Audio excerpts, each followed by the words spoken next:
Po, ngayon po ang pag-uusapan natin ay tungkol sa sipon, kulangot, at plema. Pasensya na po sa mga kumakain.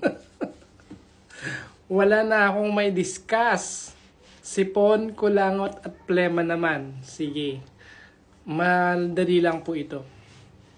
So, bigyan natin ng konting clinical correlation yung sipon, kulangot at plema. I-apply natin sa medicine or sa panggagamot.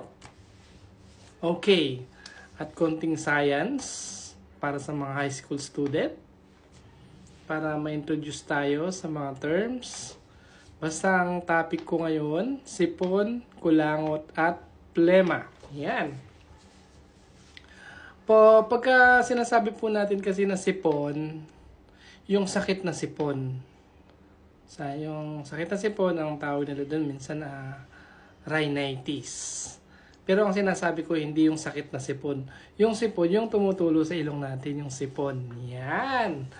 Ang term nun ay mucus. So, yung sipon ay mucus.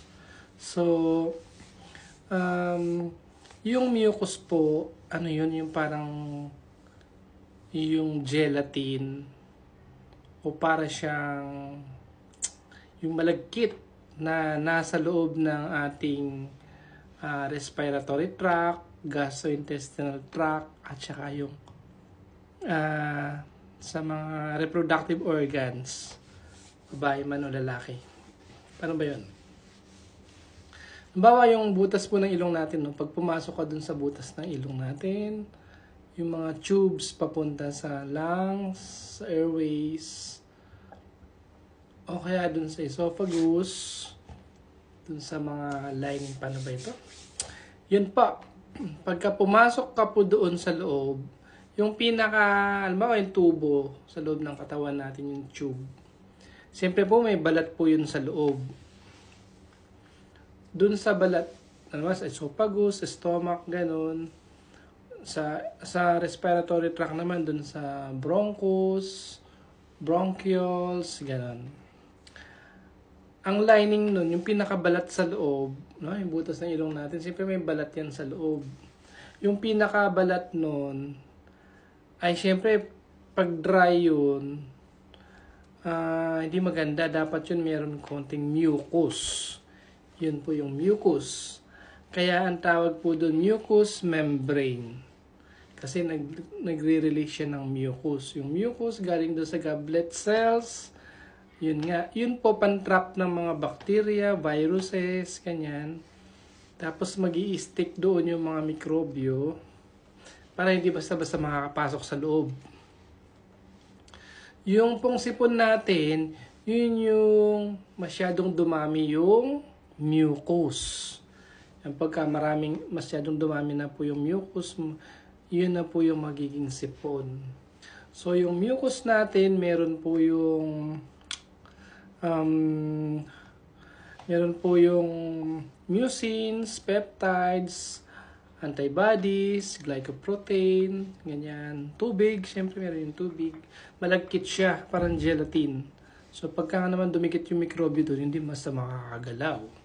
So, yung sipon po, pagka dumami yung mucus, kapag may sakit, dumadami yung mucus, kaya yung sipon. Ayun. So, ano naman po yung kulangot? Yung kulangot naman, yung booger, para lang po yung sipon or mucus na tumigas. Ha? Pero ingat po kayo pagka nangungulangot kayo, ha. Yung kulangot nyo may bacteria at virus yon.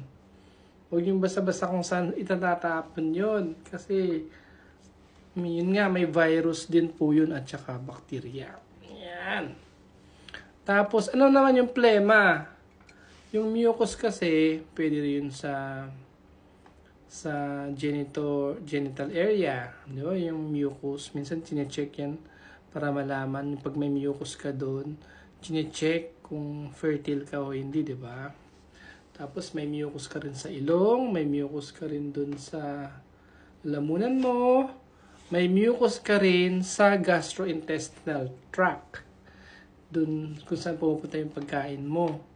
Kaya nga minsan, di ba, yung mga bata pagka nagsuka, minsan may mucus material yun, mucoid. Akala nila plema, pero parang sipon din yun kasi, mucus.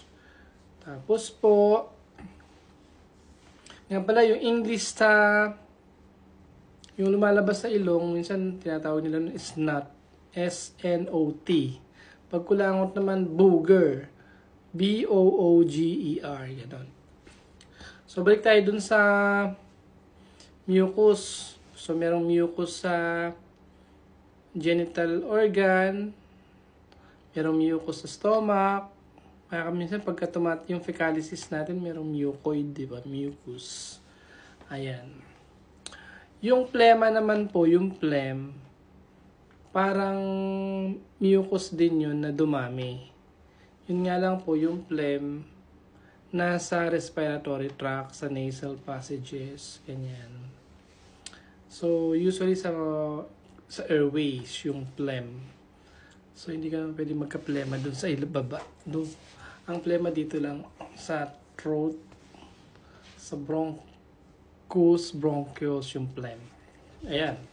So, yung phlegm po is a kind of mucus. Ayan. So, yun. Tapos na. Tapos na ako sa sipon, kulangot, at plema. Hi po. Thank you for